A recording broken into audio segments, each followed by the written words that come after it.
Good morning, welcome to Chicago, welcome to the Congress Plaza Hotel, and welcome to MRMW North America. We're very happy to be back here for the 4th year running, to have a full house.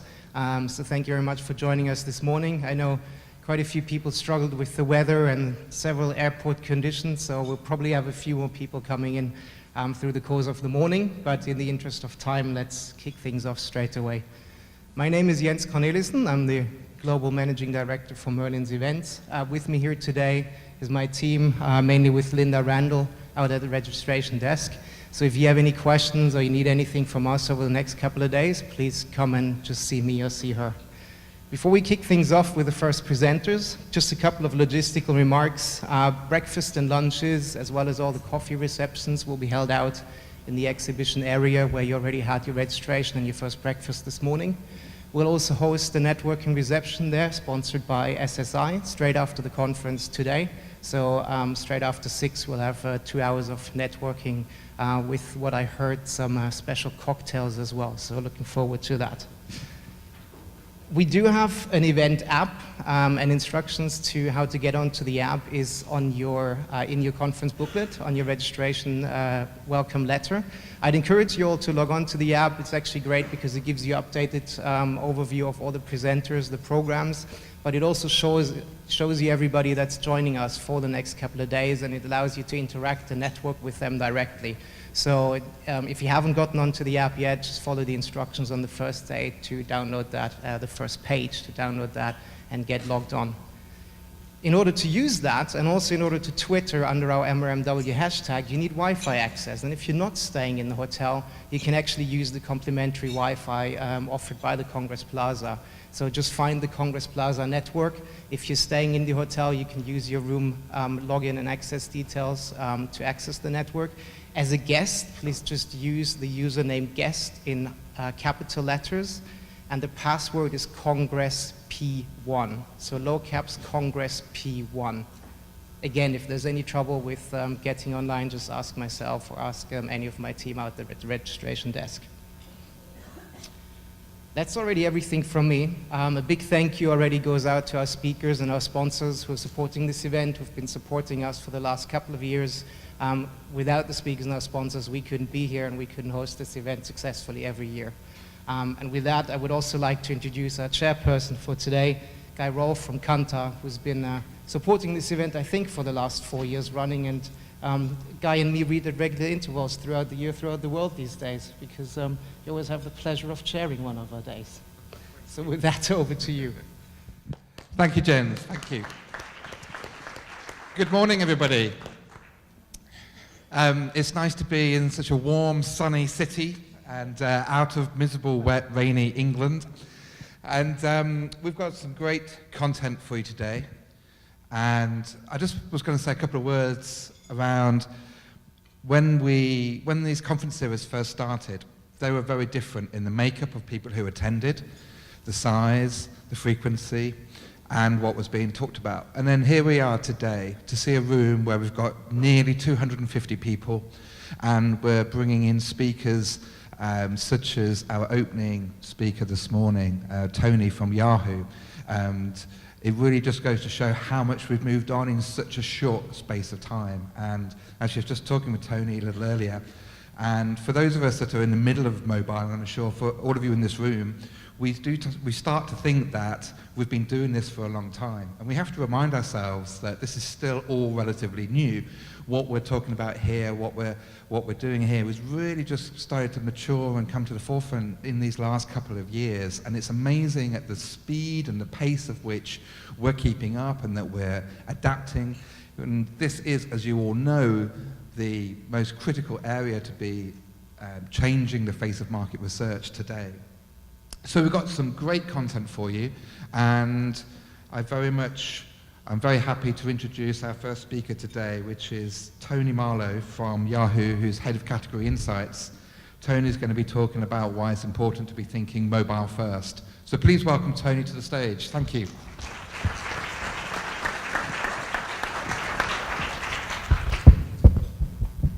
Good morning. Can you hear me? That's working down the back?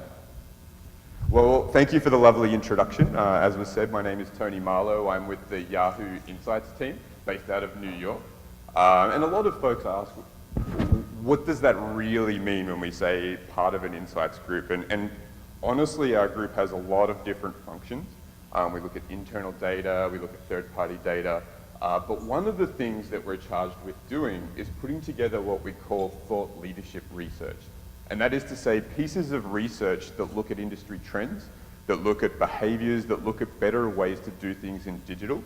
And we do these pieces of research with the express intent of sharing with the industry, sharing with our advertising partners, and increasing that knowledge base. And today is no exception to that model. And we're going to be going through different pieces, a few different pieces of research from various sources, and with the specific focus of looking at mobile first, and I guess the changing terrain around mobile. Sound good? Lively bunch, huh? Okay, let's just start by setting the platform. And I've borrowed a few data points from Mary Meeker. I'm sure you're familiar with some of the annual reports that they put out over at Kleiner Perkins. But this is a very interesting one. And just to help you understand what you're looking at here, we're looking at time spent across various media, matched, and that's in purple, matched with the actual advertising expenditure here in the US. And we can talk through a lot of these. I mean, there's obviously a mismatch here with regard to print. But what I'm really interested in here is over the right-hand side. When we take a look at internet and mobile, looking side by side the amount of time that folks, consumers, spend with these media versus the actual advertising expenditure matched against it, there's clearly a mismatch, especially against mobile. And in fact, estimates put that opportunity, that gap between those two in the US alone at around $20 billion annually. So there's a huge opportunity there. And if we take this a little step further and we look at purely just the behaviors, and as we were just saying, it's pretty easy to forget. Just a few years ago, the iPhone was introduced. It was a brand new device. This was something that really changed the landscape, changed the way that the mainstream user treated mobile. And we can see this in the media usage. So if we look at television, digital, radio, print, etc., we're looking at the time spent across these media over time, with the left-hand side being 2010, flowing through to the purple bar being the full year 2013. There are a couple of interesting things here, and in fact, this is a crucial slide. It's much more powerful than it initially looked. So if we take a look at traditional media, TV, radio, print, these are in pretty, I won't say rapid, but shall we say clear decline. In terms of usage, in terms of proportion of time spent against these media, they're declining over time. If we look at digital, excluding mobile, statistically it's not declining, but I think we could say statistically it's relatively flat over time. And so the most interesting thing here is the only medium, the single only medium that is growing in the US is mobile. And to quote the CEO of Business Insider, money tends to follow eyeballs. And the eyeballs are going towards mobile, and they're going towards mobile very, very quickly in terms of growth. And what's interesting, and so I borrowed this data from external sources, and this is the last really external piece. What's also interesting is if we look at not just time spent, but actual sales, or I should say shipments of devices globally, this is another interesting chart using IDC data amongst other sources. This is shipments of personal computers in that red color at the bottom. We have smartphones, so mobile in the blue, and you can see a few clear inflection points, release of iPhones, Androids, etc. over time. We've introduced tablets, and then there's other things like smart TVs and wearables. But the thing that really captures my attention about this is 2012 and the end of 2013. 2012 was the first year ever where there were more portable devices that could potentially connect to the internet shipped versus PCs. So more portable devices rather than your traditional laptop, desktop. And by the end of 2013, PCs only represented a third of all of those devices. So this is something, as we were mentioning, that's changing rapidly, but there seems to be this, not inertia, but there seems to be this lack of awareness that it is changing so quickly, but mobile clearly becoming a very, very important component of digital. Now, if we mesh this with some of the internal research that we've done and we talk about growth of internet use, We did one particular survey amongst a general pop internet sample, and we asked, okay, compared to this time last year, do you use these devices? We have mobile, tablet, laptop, and traditional desktop. Do you use these devices more, the same, or less for accessing the internet versus this time last year? And we see very clear trends of growth coming across these portable devices. This is where internet time growth is coming from, and all of the data for us, both externally and internally, is indicating that. And in fact, many online players, ourselves at Yahoo included, are preparing for crossover, and that is to say, in any given day, it's not going to be too far away, we'll have more mobile users than PC users. And that's a big event for a tech company. Okay, what's also interesting is these devices have a higher level of affinity than the traditional laptop, desktop experience. And it's funny, I relate this to one of the reasons why mobile can be so successful as an advertising platform. So we've got 64 and 60% say they love. Not just like, this was a 5-point scale where you could say, yeah, I'm indifferent, yeah, I like it, or yeah, I love it. These are the proportion of people that say they love these devices. And what's very interesting, I was at a panel not that long ago, and I won't call out any names or companies. One of my co-panelists came from a broadcast network here in the US. He was saying, look, mobile for advertising, it doesn't work. The screen's too small, you've got 4.5 inches, or if you're on an Android, potentially up to 7 inches of screen real estate, it's hard to get your message across in that. And my counter to him was pretty much this. The affinity that people have for these devices is part of the power that you can have in connecting with these folks. What's also interesting is there's a part of the same program where I was on another panel, and one of my co-panelists was actually I guess on the programming side, and he was trying to demonstrate that most people have a lot of social apps. But he did this interesting experiment. He asked the folks in the room to pull it, and I won't ask you to do this, to pull out their phone, put it on the desk, unlock it, and then switch it with the person next to them. And I've never seen such an uneasy room in my life. It was like, oh my goodness, you'll see my photos or my emails.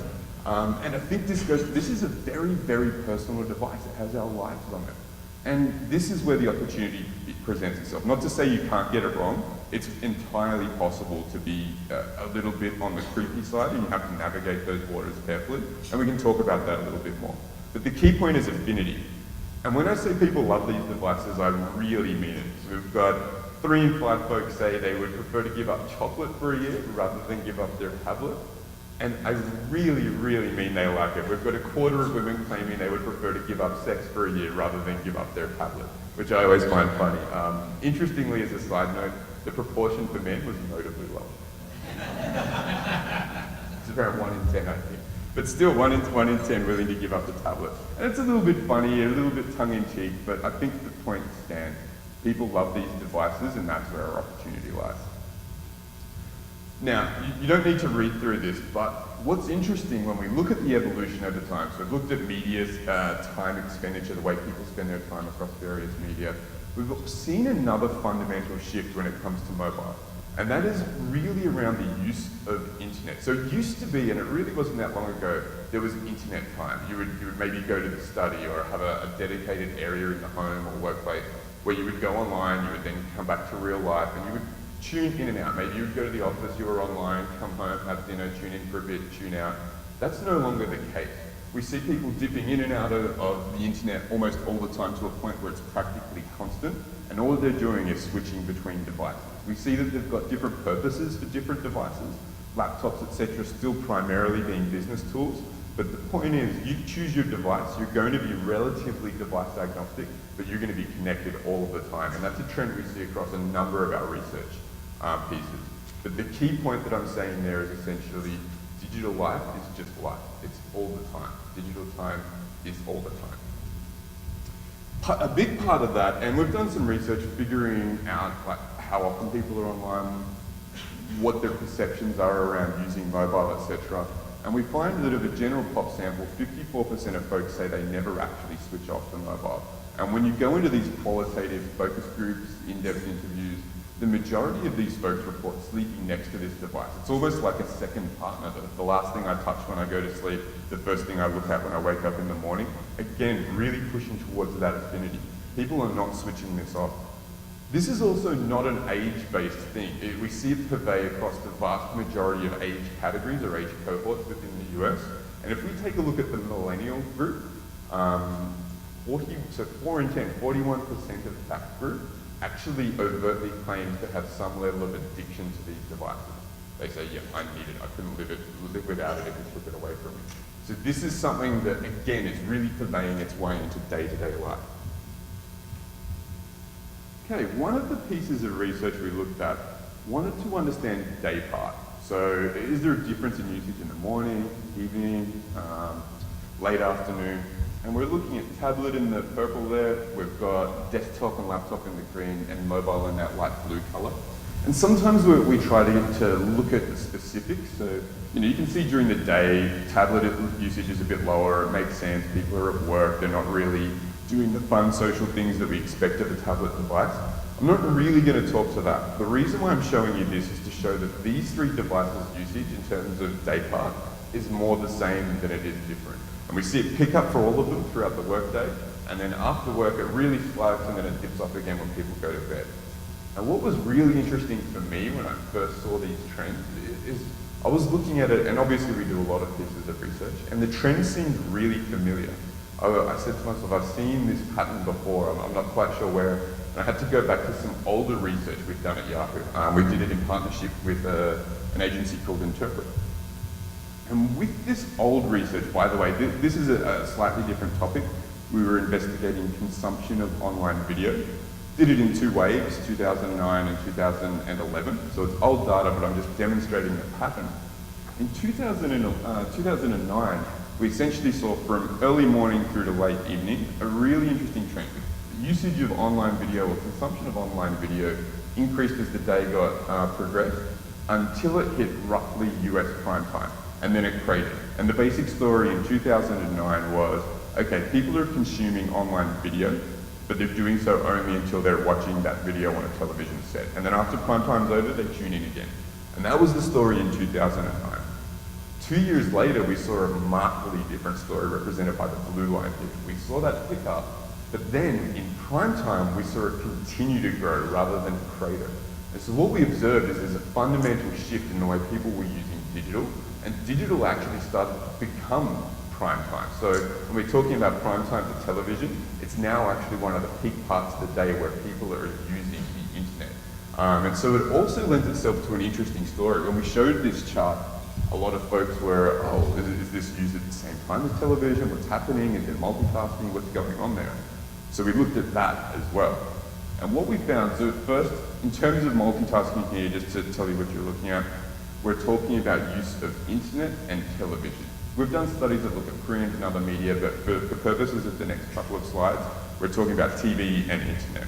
And we're looking at 3/4 of US internet users saying they multitask those two things at the same time. Have they ever done it? We looked at it, it was, okay, not surprising. A lot of these people have done it.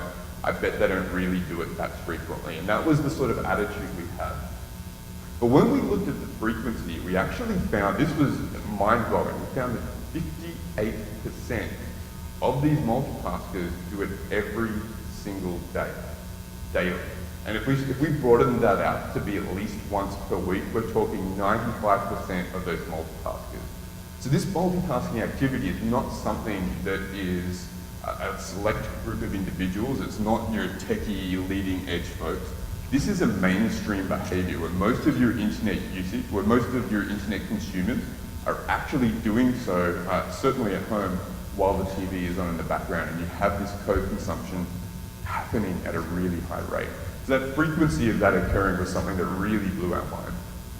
So we probed a little bit deeper into this, and it was, okay, when you multitask and you're using the internet on any device versus television, where's your focus of attention? I think I've accidentally hidden a slide here, so I'll just talk you through it. We found that 54% of the folks that multitask said that a primary focus of attention tends to be on the internet while they're multitasking. And only 16%, 1/6, said television is their primary focus of attention. Because we don't have the visuals, I'll say that one more time. Of the multitaskers, more than half, 54%, say their primary focus of attention is on the smaller screen. And that makes sense. The internet by nature is a lean forward medium. You have to lean into it, you have to engage with it, you have to do stuff in order to interact with it. With television, it's more of a lean back, it happens to be medium. So that makes sense. I would also draw your attention that there are a couple of exceptions. And those exceptions are, if you're looking at a live event on television, particularly a big one, think Oscars, Super Bowl, it can be an ordinary live event, just say Sunday football. If it's a live event or a big event like that, we see it change a bit. People are much more interested in the content, it's timely, they refocus their attention on television and internet becomes a companion medium. But if you're talking about someone coming home on a Tuesday night after work and they're watching television and multitasking, it's the device that gets more attention. And by the way, we're making this slide deck available for everyone, so you'll be able to see those hidden slides. But the next thing we wanted to take a look at was, what about these other devices? So that was 75% of multitaskers do so using any device. If you're a smartphone owner, that actually jumps to 81% multitasking. And if you own a tablet, it goes to 85%. So mobile, again, being a key driver in these key changes in consumer behavior we've been observing over the past couple of years. Oh, what do you know? I didn't hide it. I just I moved it to the wrong spot. And I got the numbers right, thankfully. Okay, so the next thing we want, and by the way, a lot of other topics come up when we talk about multitasking. We get asked a lot, particularly on the agency level. There tends to be this conventional wisdom that when you do multitask, it tends to be related. So whatever's on the television will drive what you're doing on the mobile device or your laptop. And we actually find that it's actually a minority of cases where it's related code consumption. In fact, 19%, 19, is your average level of related multitasking consumption. So that is to say, what you're doing on your internet connection is the same or related to what's happening on the television. For content, it's 19%, and for ads, it's even lower. But we find that agencies do tend to believe that it's a much higher rate, and they're quite surprised when we show them that data. Again, that level of related usage changes based on whether it's live television or not. It's still pretty interesting nonetheless. The next thing that often comes up in the research, particularly focus groups and qualitative groups that we do, is the personal nature that I was talking about before of mobile devices and the desire for personalization, both in content and ads, but let's look at content first. And we find that almost 8 in 10 consumers want their content to be personalized, particularly on mobile platforms.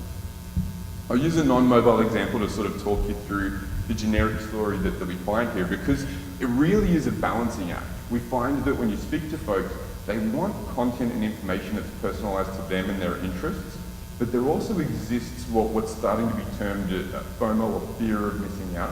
Whatever's going on in the world, I mean, tragedies such as the Malaysia Airlines flight, that might not be something that you opt into as an area of interest, but you want to know that events like that are occurring.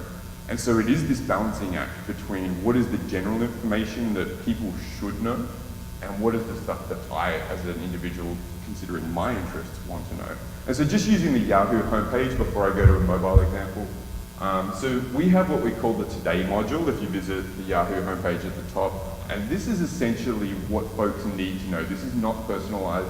It cycles through the top stories of the day, and this is curated content based off our editorial decisions. And this is that kind of need to know information. But then immediately below that, that's where we get to the personalized data. So if you're super into NBA, maybe particularly you live in LA and you love the Lakers, you can opt into content around those players, around those games, and that's going to bubble up in your feed. So you've got the ability to do both, and this is the kind of balancing act that we're talking about. And that's the PC environment. Within mobile environments, we have different offerings for different audiences, and so what I'm showing you here is the Yahoo Sport app. And this is great, especially for someone like me. I grew up in Australia, live in New York. I can opt in for sports like rugby or cricket that don't often bubble up in the news for domestic sites. I can use the Yahoo Sport app and look at Olympics, rugby. I do must admit I do love the NFL, but I can opt in to see scores of teams that I like. I can opt in to get updates for sports that I'm interested in. And this is the kind of personalization that folks are starting to expect, particularly from mobile.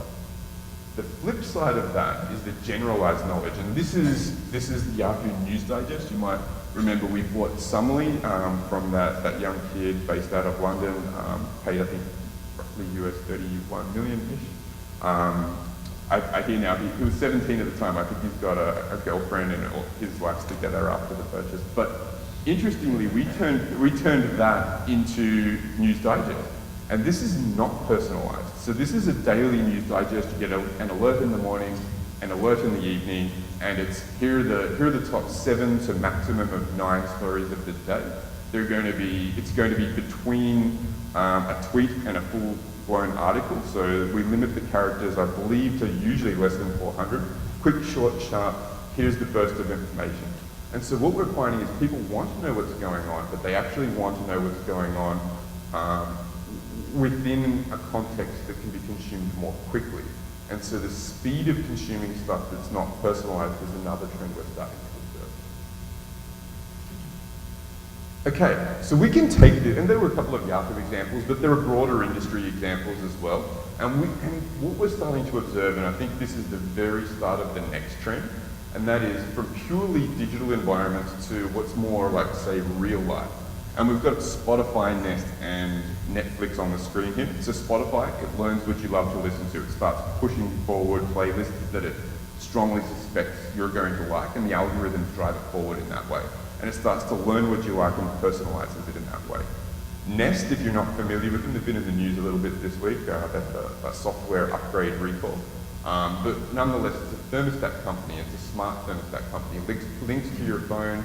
You can turn the temperature up, down, etc. from remote locations. But it also learns. It learns, oh, you get home at 7:30 p.m. every day, and during the summertime, you'll actually turn the temperature right down to full. I'm going to do that 5 minutes before you get home. And so we're starting to see real-world applications of these personalizations, linking the real world to your mobile device. And Netflix, I think most folks are very familiar with that, but it starts to understand what you like and what you don't like, until your sister comes and visits and starts watching a bunch of romantic comedies, and that ruins your playlist. But it does so across devices. So what you do on your TV via, say, Apple TV or Roku at home will translate to a movie that you might be watching on the train on a tablet or mobile device. And it follows you across devices and learns what you like. So this personalization, particularly from mobile and particularly across devices, is a trend that's broader than what we're just observing at our company. Okay, back to online. With regard to this personalization, we wanted to understand, are there some areas of content that you want more personalization than others? And we essentially found that it's entertainment, lifestyle, and sports. They're the areas that really peak in terms of the demand for personalization. When it comes to news, that's more a coin flip. That's closer to 50-50, and then it trails off after that. With the news, I think, particularly because it is this fear of missing out, I need to know what's going on, it's difficult to get that personalization, so they sort of want a little bit of both worlds. So that 50-50 kind of, that 48% didn't really surprise me so much. It's interesting. So that's the content. But what we also want to understand, particularly our advertising partners, what about ads? They're like, okay, you've got a lot of technologies, you have the ability to retarget, you can dynamically change ads based off someone's location. If you're based in New York, we can push you a travel ad that's showing prices from JFK to Mexico. And similarly, if you're in LA, you can see the prices from LAX. We know where you are, we can dynamically alter ads, we know the weather. We even know if people in your area are getting sick more, and we can actually match our ads up against that. And so we have a few OTC and health clients that like to understand where illnesses are becoming very popular and serve their ads into those areas where they can be most helpful. But the key point from the consumer perspective is they actually like this. They like it when ads are personalized for them. And we've seen time and time again, it actually changes an ad from something that could potentially be annoying to something that's actually very positive and they enjoy it and it becomes part of the content experience. And in fact, we did a biometric, well, we've done a few biometric studies, but one in particular looking at personal relevancy. One of the interesting takeaways from that study, we observed this 27% increase in pupil dilation. And just to go off on a slight tangent for a moment, pupil dilation is strongly related to increased cognition. It's been demonstrated over many, many years. In fact, Daniel Kahneman, if you've ever seen him speak, he's a Nobel Prize laureate who wrote the book Thinking Fast, Thinking Slow. He talks about a series of experiments where they give people algebraic equations to solve. Simple stuff, just solve the equation. They measure people's pupil dilation matched against that. And he actually observed, or he talks about there being this 15% benchmark. So if you reach a 15% increase in pupil dilation, there's some deep cognition going on. And what's interesting with the study that we were talking about is we didn't tell people they were looking at ads. This is a laboratory environment, by the way. We strapped people down with some biometric equipment. I promise there were no participants harmed in the making of that research. But what's interesting is this is an ad. This isn't the content. It's not the reason why they're at the page. But it's triggering this cognitive engagement because it's relevant to them.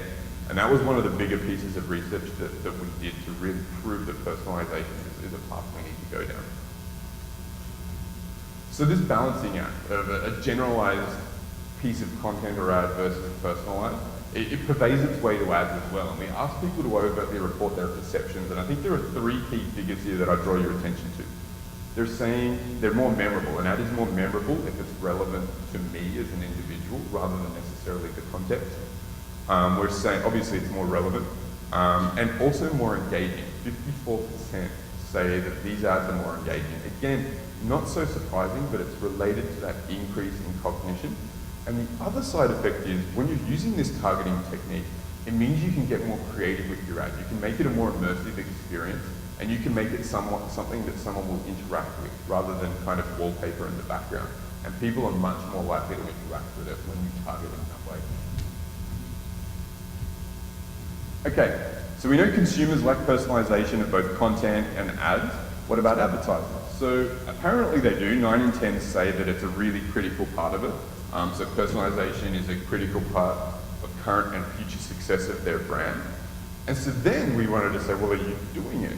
And we asked them, and sadly at this point in time, only 13% are actually doing so.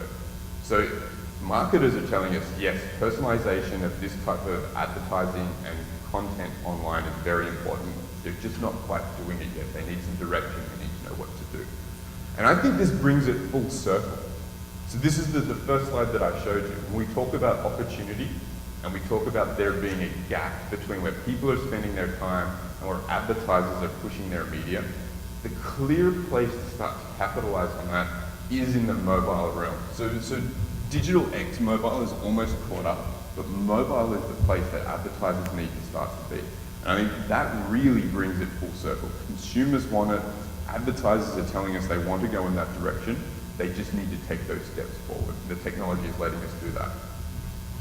Okay, I can see we're around at time. So if you remember nothing else from this session, I've got a couple of key points. The first being that internet growth time is all about those personal devices, particularly in the US, but globally as well. We're seeing growth, and it's coming from mobile and tablet. Very, very clearly. The second piece is we talked about mobile devices and the affinity.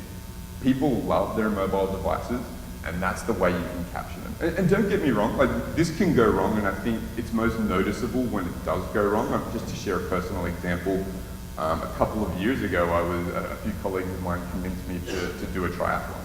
And they were sending me a message, and I remember at first being quite resistant. I was like, yeah, I'll do a triathlon. I went to Amazon and I looked up like a children's dolly bike. It was pink, it had streamers, and I sent back a picture. I said, yeah, I'll ride this bike. You'll get me to do a triathlon. And then for I think 2 to 3 months, probably 90 days, this dolly bike followed me around the web. I would go to sites and there would be an ad for the dolly bike from Amazon. And so I'm not saying that it's 100% perfect yet, and you certainly do notice it when it goes wrong. But that's just one thing to consider, is when you do get it right, it's very, very powerful because they love those devices. Multitasking, very common, so 75% of US internet users engage in TV and internet multitasking, 81% for mobile, 85% for tablet, and they're doing so every single day. 58% of them do it every day, 95% at least once a week. So it's common and it's frequent. Multitasking is a big part of this story, and that has a lot of implication for consistency of messaging across different platforms. Also mentioned about digital life. It used to be you come in and out of online, or you come in and out of digital. I mean, even back in the day, you would go into the study to get it onto the computer in the computer room.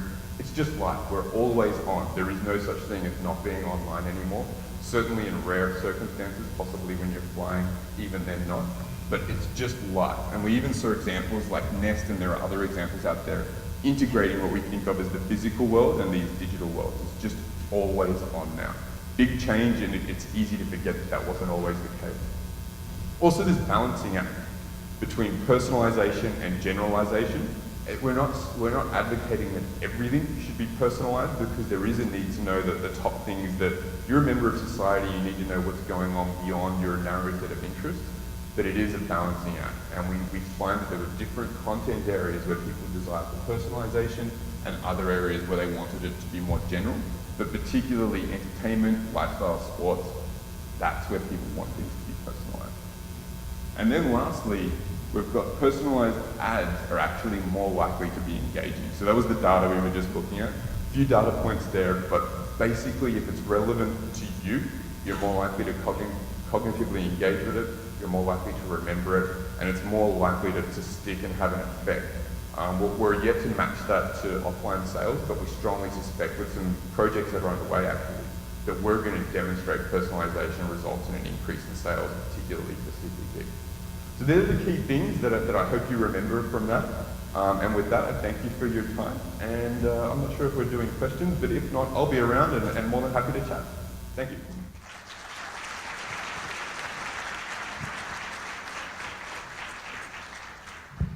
Thank you, Tony. Thank you. So we will do questions. Has anybody in the room got a question following that? I mean, one thing I'm just going to quickly ask you is, you talk about that differential between the ad spend and the time spent. You talk also about the marketeers, that actually 9 out of 10 agree that personalization is needed, but only 13% are actually applying it. Are you seeing that the tides are changing? Are you seeing that marketeers are starting to listen, or do you think there's still maybe things that we, like us in this room, could do to accelerate that, or to help those marketeers really reach the full potential? Yeah, absolutely. So with regard to whether the tide is changing, it absolutely is. And we see it with the growth of consumer usage of those various media, and mobile being the only medium that's growing. And they know from their experience when we talk about marketers that, I know I said it before, it's a little bit of a catchphrase, but the money follows the eyeball. And they know they need to do it. What they haven't had until now, and I guess moving forward, is the knowledge around how to do it properly. And I think personalization is a big part of that story. So they know they want to do it, and there's the adage, no one lost their job for buying TV. I think people are afraid of making a big move that's a mistake. And now that the consumer behavior is showing this is where people are going. And also, by the way, a thing I didn't mention, the other part of it is, it's okay for there to be a mismatch in advertising expenditure if one medium isn't as effective as another. But we've actually demonstrated that mobile is more effective than many other media, including TV at certain brand metrics. So things like purchase intent, awareness, and consideration. In fact, recommendation is in there as well. Mobile is a key part of that. And this is something I don't fully know the answer to, but I would say there have been, so Miller Brown Digital put a piece out, well, I guess a year and a half ago, etc. A year and a half ago, and then they'd done it a couple times before, I should say. And they looked at mobile ads compared to early days of the internet. And I don't know if you remember the very first banner ad, it was Ray Kingsley, said click here. It had this outrageous, it was over 50% of people clicked through. I mean, if you're familiar with click-through rates, they're usually a fraction of a percent. 0.005% might be what you would expect. But anyway, they contrasted the efficacy of mobile now versus early days of banner, regular PC. And they found that there's a very similar trend in that when something is novel, like some of the new super rich media formats that you get on mobile, the effectiveness is really high, and you get this, it tapers off over time and levels out. And we're currently still in that really high period, and probably over the next year or two, we'll see it normalize and taper down a bit. But if you're going to be an early adopter of anything, now is a great time to be in mobile because you're likely to get better results now than you would in 4 years from now. But ask me again in 3 years and I might be singing a different tune. Would you be kind enough just to say your name and who you're from? I'm Juliana Holterhouse from Lumi. That was great, Tony, thank you. I was just wondering if you ended up buying the bike from the, no, I'm just kidding. I didn't catch that. If you ended up buying the bike, but that was not my real Of course question. I bought the bike. Yeah, I was wondering in terms of the multitasking that you see in general, but across different device types. So if you're looking at PC, mobile, or tablet, when it comes to ad display, do you do anything in terms of time of day or knowing when somebody's presumably spending more time on their tablet? If it's end of day, they're looking maybe also watching the television, also on their tablet. Do you see any meaningful discrepancies there across device types? Yeah, so content consumption by day part and content consumption by device type, we do see changes. It's really hard to graphically show because you've even got weekend, weekday differences with sports peaking, on certain days like maybe Thursday nights, Sundays, depending on the sport you're interested in. But with regard to content consumption, the differences we observe were kind of, I think, pretty well illustrated in the chart. It's like tablet is used less during the day because you're at work and it's not generally perceived to be a work device. But I think the trends are really similar, and so rather than focus on the differences, it's more, I like to think of it as folks are relatively device agnostic and it's just the content they want. So then that comes to the second part of what you're talking about, and that is, do people consume different types of content at different times? And it's absolutely. So it tends to be, like if we look during the day, it tends to be news or even work-related searches. Towards the end of the day, we do a lot of work around mums.